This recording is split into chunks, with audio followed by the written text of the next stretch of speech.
नमस्कार विद्यार्थियों, कैसे हो? पढ़ाई चल रही है आपकी कंटिन्यूस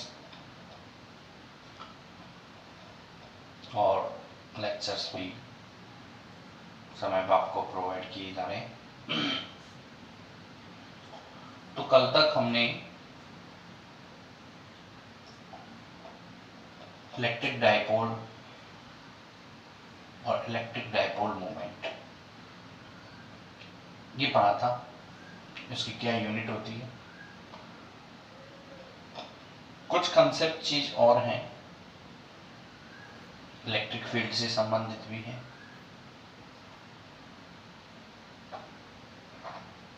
ठीक है, उसको साथ में हम पढ़ते चलेंगे।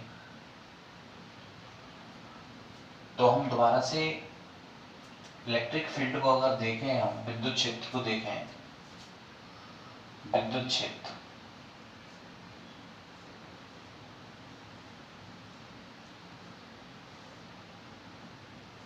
थोड़ा सा 5-10 मिनट रिवाइज टॉपिक कर लेते हैं। विद्युत क्षेत्र में हमने क्या पढ़ा था कि एक स्थिर आवेश है, स्थिर आवेश,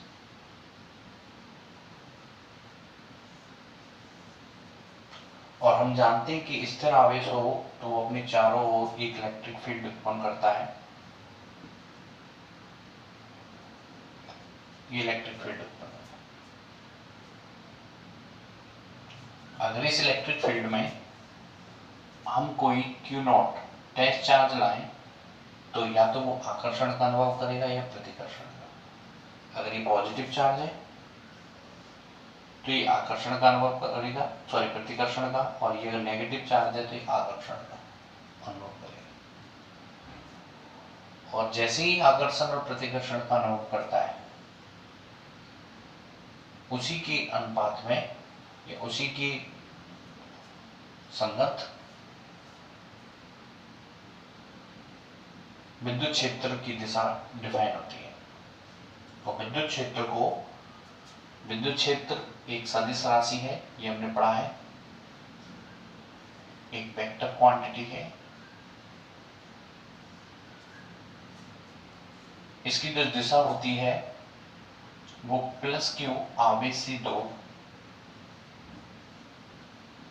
से दूर और माइनस क्यू आवेश की ओर।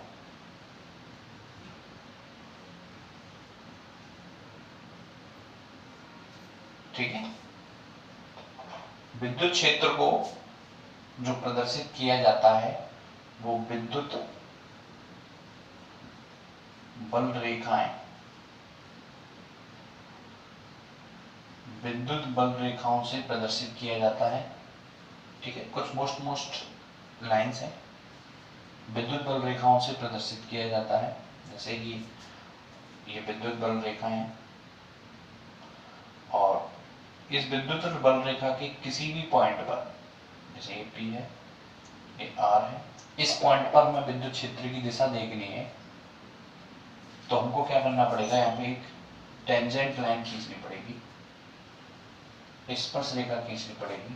ये स्पर्श रेखा विद्युत क्षेत्र की दिशा को क्या करेगी, व्यक्त करेगी। ठीक है, विद्युत बल रेखाओं की हमने प्रॉपर्टी भी पढ़ी। एक प्रॉपर्टी थी कि विद्युत बल रेखा प्लस क्यू से माइनस क्यू की ओर चलती है। ये खुले वक्र का निर्माण करती हैं। खुले वक्र का मतलब प्लस क्यू से चलती है और माइनस क्यू पे समाप्त हो जाती है। विद्युत बल रेखाएं कभी भी एक दूसरे को नहीं काटती।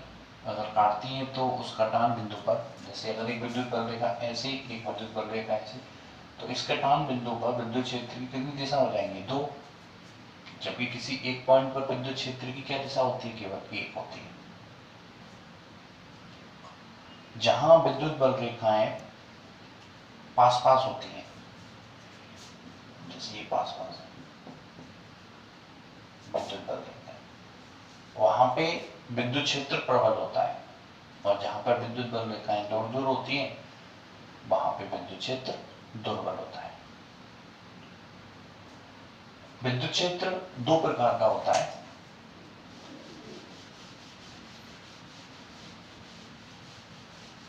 एक तो समरूप विद्युत क्षेत्र, समरूप विद्युत क्षेत्र,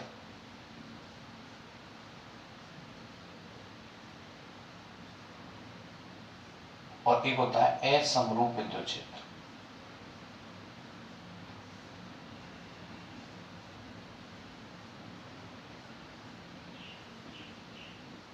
इस चैप्टर के न्यूमेरिकल्स भी करेंगे और सबसे लास्ट में करेंगे चैप्टर वाइज। समरूप विद्युत क्षेत्र, जैसे हम जानते हैं कि विद्युत क्षेत्र एक सदिश राशि है, तो हम विद्युत क्षेत्र को विद्युत बल रेखाओं से प्रदर्शित करते हैं। तो जहां पर मैं अगर लाइन खींच दूं, जैसे ये लाइन है, ये मैंने लाइन खींच दी,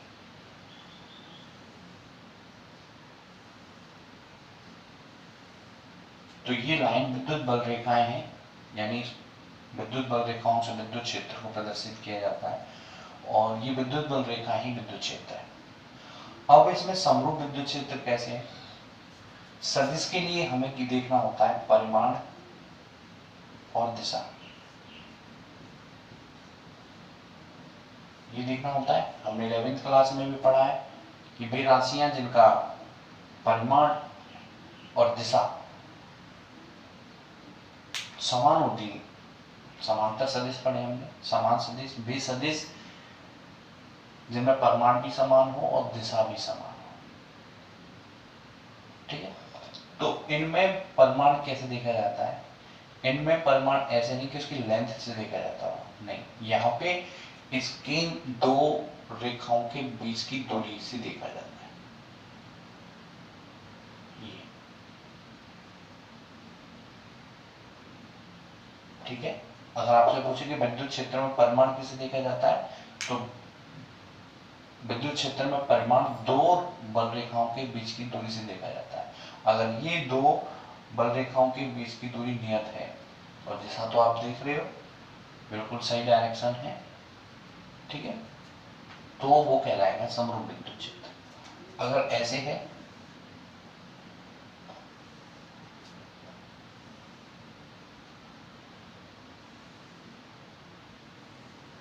ये समरूप विद्युत क्षेत्र नहीं है। क्यों नहीं? दिशा तो इसकी ठीक है, लेकिन इसमें परिमाण चेंज हो रहा है, दो बल रेखाओं के बीच की जो डिस्टेंस है वो अलग अलग है। ठीक है, तो ये असमरूप विद्युत क्षेत्र, दिशा तो होगी। और भी इसके एग्जांपल्स हैं, जैसे देखें,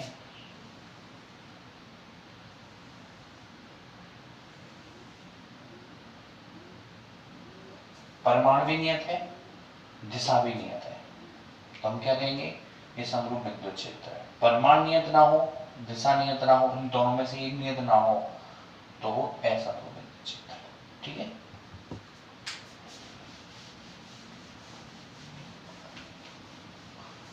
इसके बाद जो विद्युत बल रेखाओं की संख्या होती है, विद्युत, ये याद रखना है, विद्युत बल रेखाओं की संख्या,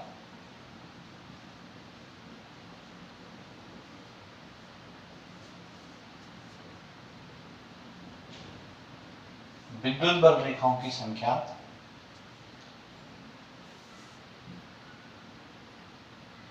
उसके परिमाण को प्रदर्शित करती है। किसको प्रदर्शित करती है? उसके परिमाण को। ये भी आपको याद रखना, विद्युत बल रेखाओं की संख्या उसके परिमाण को प्रदर्शित करती है।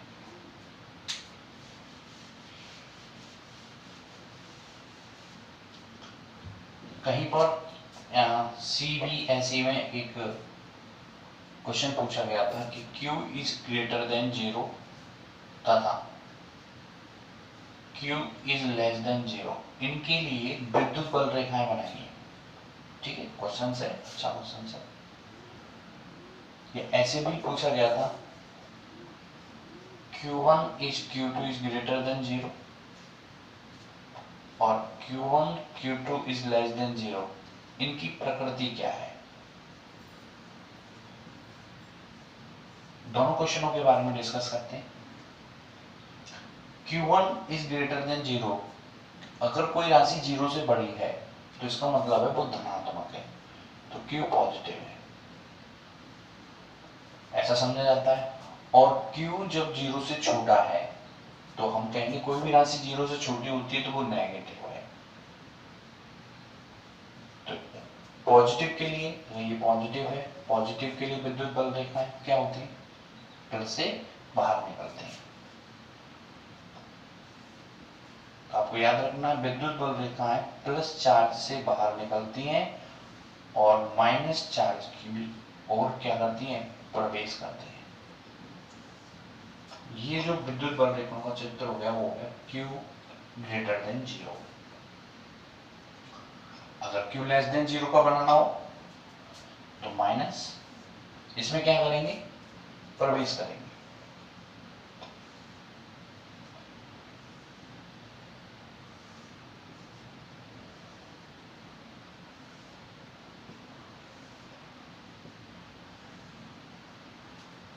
ये इसमें प्रवेश कर रहे हैं।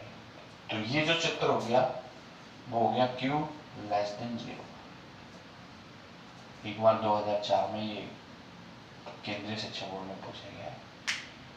ठीक है, अब बात आती है Q1 इज ग्रेटर देन, अगर ये 0 से बड़े हैं, Q1 Q2 0 से छोटे हैं, तो इनकी प्रकृति पूछ रहा है, किस प्रकृति के हैं। Q1 और Q2 इन दोनों का गुणा हो रहा है और गुणा होने पर 0 है। तो अगर हम कंसेप्टली बात करें कि एक प्लस का हो और एक माइनस का हो, अगर इसका गुणा किया जाए तो क्या आता है, माइनस आता है। दोनों माइनस के हों, अगर इनका गुणा किया जाए तो क्या आता है, प्लस का आता है। प्लस प्लस के हों, इनका गुणा किया जाए तो किसका आता है, प्लस का आता है।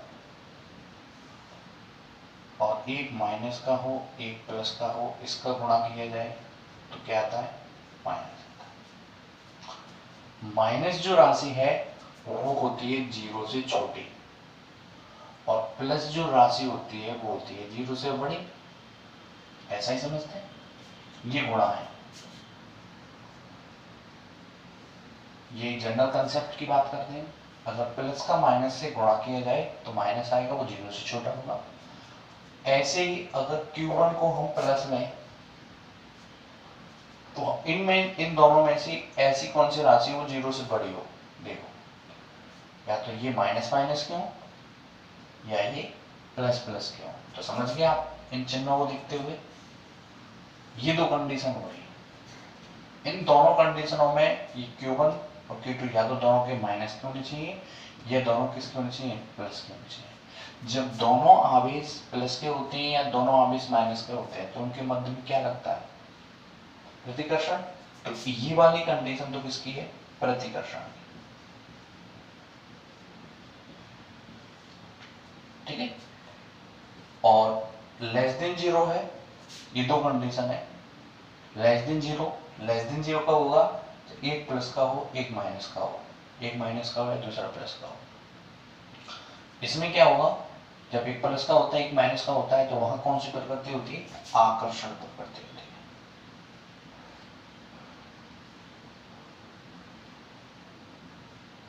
ठीक है, तो ये कुछ जनरल कंसेप्ट क्वेश्चंस थे जो आपको कंपटीशन में भी पूछे जाते हैं, प्लस एग्जाम में भी कभी कभी शॉर्ट में पूछ लिए जाते हैं। ठीक है, याद रखना, ये चार्ट आप देख सकते हैं।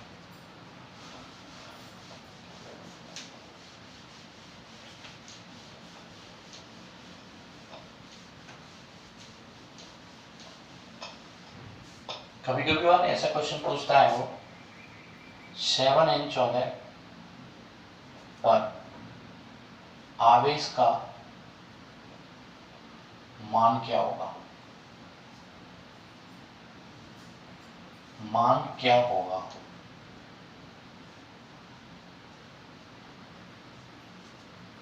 ठीक है,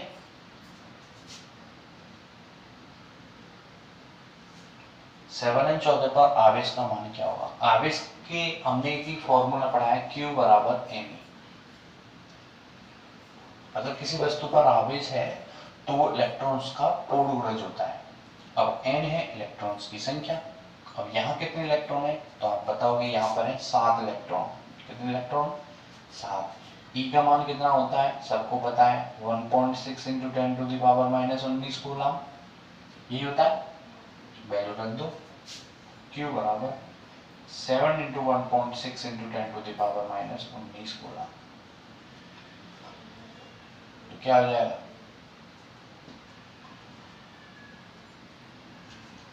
11.2 गुणा 10 की पावर -19।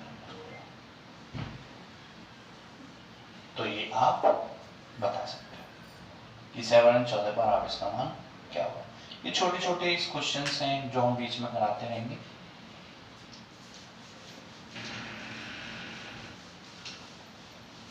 और बीच में आप करते भी रहना है, ठीक है। एक भी चीज आपको छोड़ेगा नहीं। कल हमने बात की थी द्विध्रुव, डाइपोल, द्विध्रुव, निकाय। द्विध्रुव निकाय व द्विध्रुव आघूर्ण।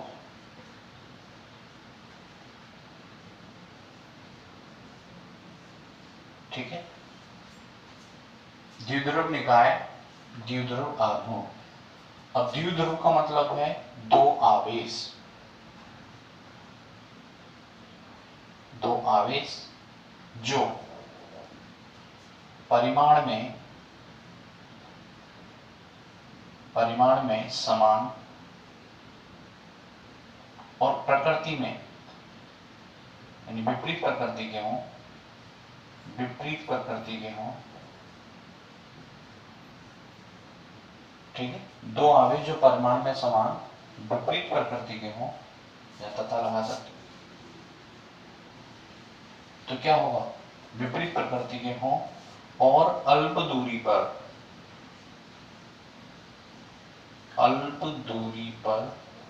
स्थित हो।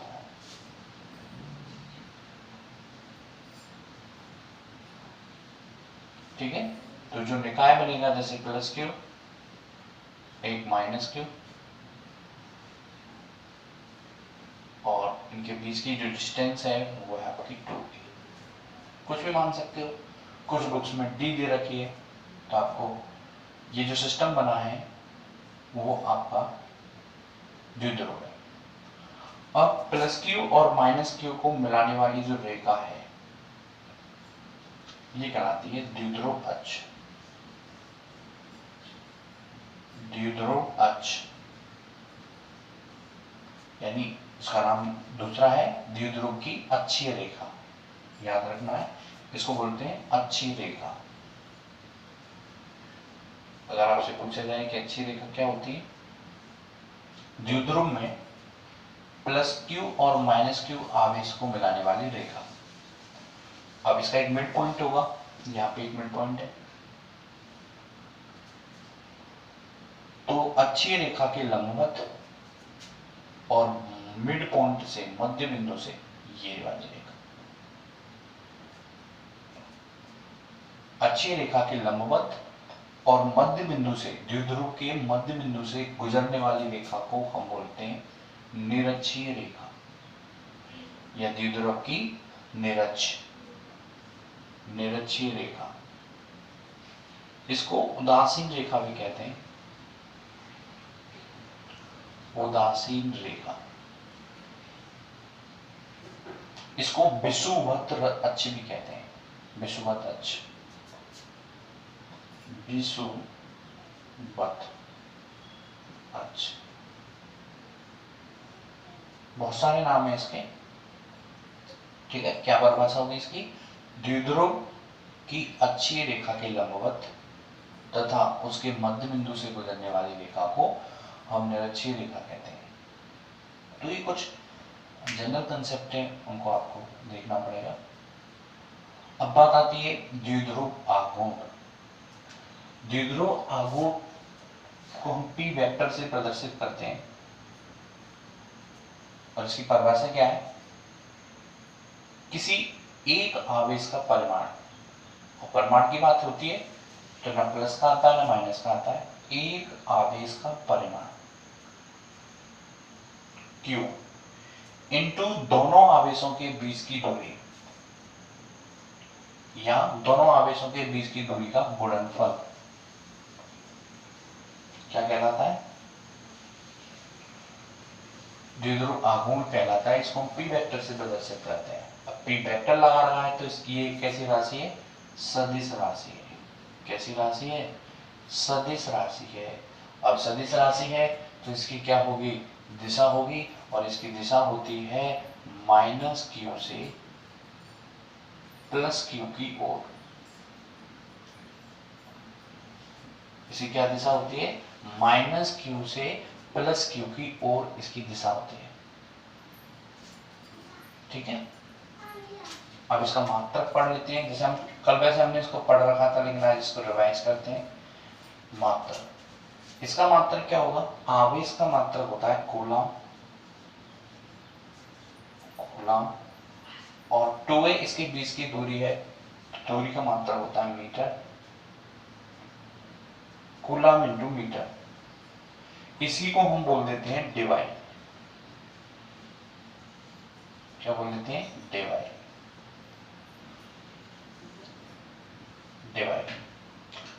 एक डिवाई में 3.3 गुणा 10 की पावर माइनस 30, 3.3 गुणा 10 की power minus 30 coulomb into metre होते हैं। ये आपको याद रखना पड़ेगा। इसका विमीय सूत्र देखें। विमीय सूत्र, तो इसका विमीय सूत्र होता है, आवेश का विमीय सूत्र E1, ठीक है, T1, और दूरी का इसका विमीय सूत्र मीटर है तो L1। इसको एक साथ ऐसे लिख सकते हैं M0 L1 T1 E1। इसका विमीय सूत्र हो गया। ठीक है, अब हम केमिस्ट्री में कुछ एग्जांपल्स पढ़ते हैं कि द्विध्रुव किसका होता है किसका नहीं होता।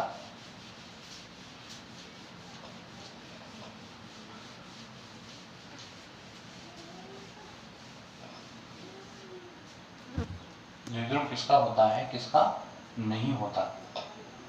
ठीक है, तो हम देखते हैं कि परमाणु में प्रोटॉन्स नाभिक में स्थित होते हैं और इलेक्ट्रॉन्स नाभिक के चारों ओर चक्कर लगाते हैं। ठीक है, अगर इलेक्ट्रॉन और प्रोटॉनों का द्रव्यमान केंद्र एक ही है, ठीक है, याद रखना, प्लस और माइनस एक ही पॉइंट पे इसका द्रव्यमान केंद्र, तो इसका द्विध्रुव आघूर्ण जो होगा P वेक्टर बराबर 0 होगा। ठीक है, जैसे परमाणु में इलेक्ट्रॉन होते हैं प्रोटॉन होते हैं, दोनों का द्रव्यमान केंद्र भी एक ही पॉइंट पे हो, यही हो, तो उसका द्विध्रुव आघूर्ण 0 होगा। क्यों हो गया? क्योंकि इन दोनों के बीच की डिस्टेंस नहीं रही, और द्विध्रुव आघूर्ण के लिए हमें क्या चाहिए? बीच की डिस्टेंस चाहिए। यहाँ बीच की डिस्टेंस 0 है क्योंकि प्लस भी वहीं स्थित है और माइनस भी स्थित है। अगर इसको हम बाह्य विद्युत क्षेत्र में रखते हैं तो क्या होगा? ये प्लस और माइनस अलग अलग हो जाते हैं, ये प्लस हो गया ये माइनस हो गया। अब इसमें द्विध्रुव आघूर्ण आ गया। अब द्विध्रुव आघूर्ण 0 नहीं होगा, क्योंकि जब हम उसको विद्युत क्षेत्र में रखते हैं तो क्या होता है? प्लस आवेश तो विद्युत क्षेत्र की दिशा में जाने का प्रयास करता है, और माइनस आवेश विद्युत क्षेत्र के विपरीत दिशा में जाने का प्रयास करता है। ये होता है ना। तो यहां जो ये प्रेरित हुआ है, द्विध्रुव आघूर्ण 0 नहीं है, इसको बोलते हैं प्रेरित द्विध्रुव आघूर्ण।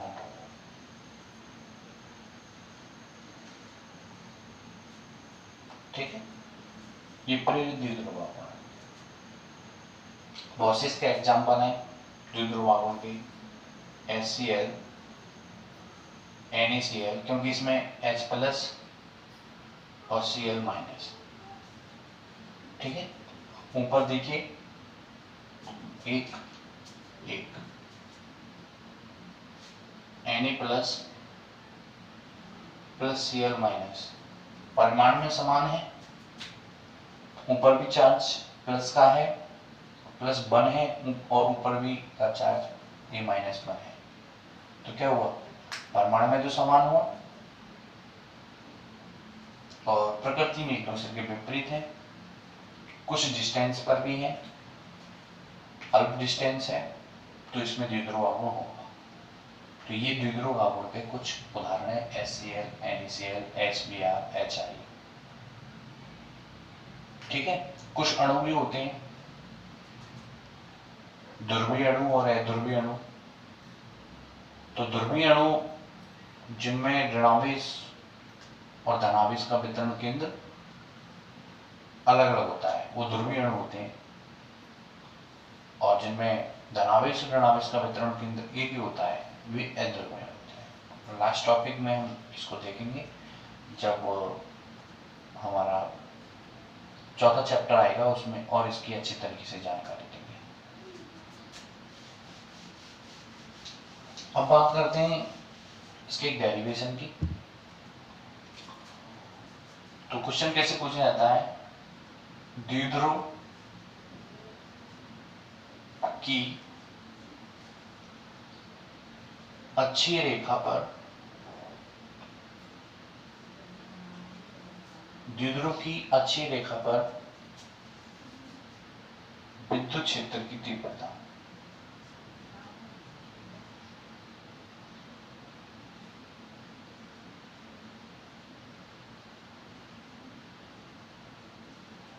ठीक है, द्विध्रुव की अक्षीय रेखा पर विद्युत क्षेत्र की तीव्रता। तो पहले हम द्विध्रुव बना लेते हैं, ये माइनस क्यू, ये प्लस क्यू, इनके बीच की डिस्टेंस है 2a, इनका ये मिड पॉइंट है O, मिड पॉइंट से यहाँ की दूरी हो गई स्मॉल a, ये भी दूरी हो गई स्मॉल a। तो हमको द्विध्रुव के कारण विद्युत क्षेत्र की तीव्रता ज्ञात करनी है। अब द्विध्रुव में दो आवेश होते हैं, प्लस क्यू आवेश के कारण विद्युत क्षेत्र की तीव्रता हमने निकाल ली है, एक बिंदु आवेश के कारण r दूरी पर विद्युत क्षेत्र की तीव्रता kq/r², और एक माइनस क्यू आवेश के कारण विद्युत क्षेत्र की तीव्रता -kq/r²। ठीक है, उसमें डायरेक्शन आ जाती है, माइनस लगाने पर डायरेक्शन आ जाती है। अगर इन दोनों को ऐड कर दें, प्लस क्यू के कारण विद्युत क्षेत्र की तीव्रता और माइनस क्यू के कारण विद्युत क्षेत्र की तीव्रता, दोनों को ऐड कर दें तो वो द्विध्रुव के कारण विद्युत क्षेत्र की तीव्रता आ जाएगी। अच्छी रेखा पर निकालना है, तो अच्छी रेखा हमने देखा यहीं पे, इसी रेखा पर, इसके सेंटर पॉइंट से यहां से r दूरी पर यहां पर एक बिंदु P है, जिस पर हमें विद्युत क्षेत्र की तीव्रता ज्ञात करनी है। तो सबसे पहले अगर हम यहां से किसी भी पॉइंट से हमको विद्युत क्षेत्र की तीव्रता निकालनी है, किसी भी आवेश से किसी पॉइंट पे, तो उस आवेश से उस पॉइंट की हमको दूरी पता होना चाहिए। तो यहां से यहाँ की दूरी पता होना चाहिए, क्योंकि kq/r² आता है। तो यहां से यहां तक की दूरी क्या होगी, यहां से यहां तक की दूरी r है, ये दूरी a है। अगर मैं यहां से r में से a को हटा दूं, तो यहां से यहां तक की दूरी आ गई। एक इस आवेश के कारण याद करना है, तो यहां से r प्लस a दूरी होगी। ठीक है, अगर हमको एक पॉइंट चार्ज दिया हुआ है और आपसे पूछा जाए कि इस पॉइंट चार्ज से उस पॉइंट पर विद्युत क्षेत्र बताओ, तो सबसे पहले उस आवेश से उस पॉइंट चार्ज की दूरी पता होना चाहिए, और आप तुरंत लगा सकते हो फॉर्मूला E = kq/r², क्योंकि E जो है वो डिपेंड करता है डिस्टेंस पर, E व्युत्क्रमानुपाती होता है r² के। तो देखिए, प्लस क्यू आवेश के कारण प्लस क्यू आवेश के कारण बिंदु P पर विद्युत क्षेत्र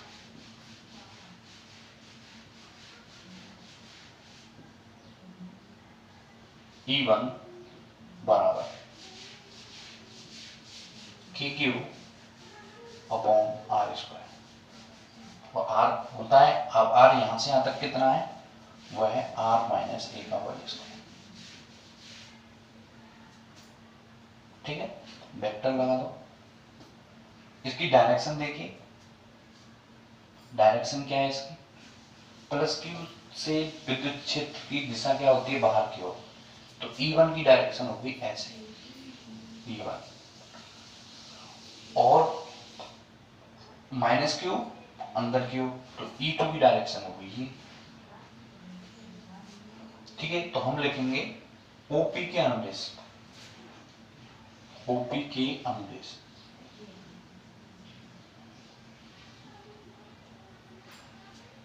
ठीक है, माइनस क्यू आवेश के कारण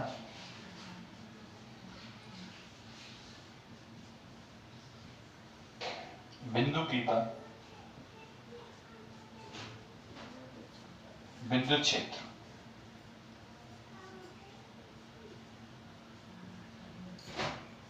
E2 वेक्टर बराबर, अगर यहां माइनस का चिन्ह लगा दिया तो दिशा अपने आप डिफाइन हो जाएगी। माइनस का चिन्ह नहीं लगाते हैं तो यहां पे हमको दिशा बतानी पड़ेगी।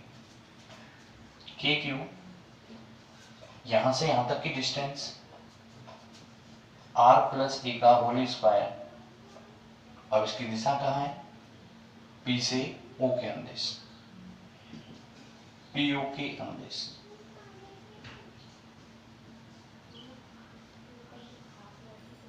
ठीक है, हमने प्लस क्यू आवेश के कारण निकाल लिया, माइनस क्यू आवेश के कारण निकाल लिया, दोनों को जोड़ दो तो द्विध्रुव के कारण आएगा। अतः द्विध्रुव के कारण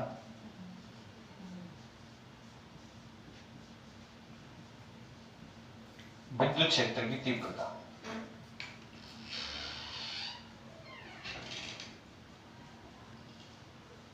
विद्युत क्षेत्र की तीव्रता,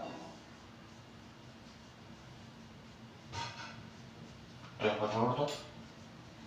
E वेक्टर बराबर E1 वेक्टर। अब ध्यान रखना, सदिश राशियों को जोड़ रहे हैं तो डायरेक्शन का याद रखना पड़ेगा, और दोनों की डायरेक्शन, एक की डायरेक्शन ऐसे, एक की डायरेक्शन ऐसे, तो यहाँ पे आ जाएगा E2 वेक्टर। माइनस का चिन्ह क्या वक्त कर रहा है कि E1 और E2 एक दूसरे के अपोजिट डायरेक्शन में। अब यहां तक नोट कर लो, फिर मिटाएंगे।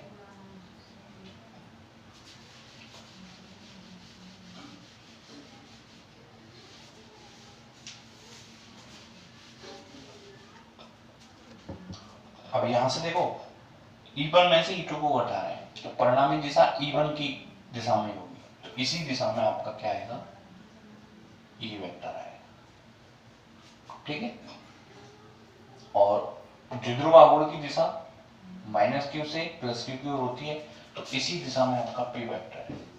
तो P वेक्टर और E वेक्टर एक ही दिशा में, तो इनके मध्य एंगल जो है वो थीटा बराबर 0 है। ठीक है, ये आपको याद रखना है। तो मान रख दो E वेक्टर बराबर KQ R माइनस ए का whole square minus KQ R plus A का होल स्क्वायर। इसको हल करते हैं।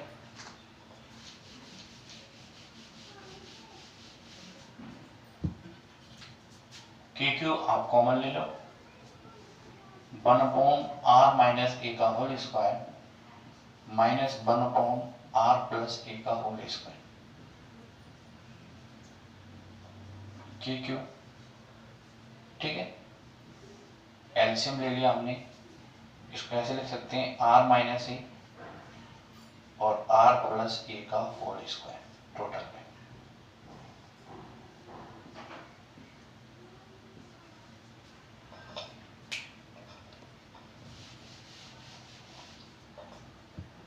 नीचे हो गया KQ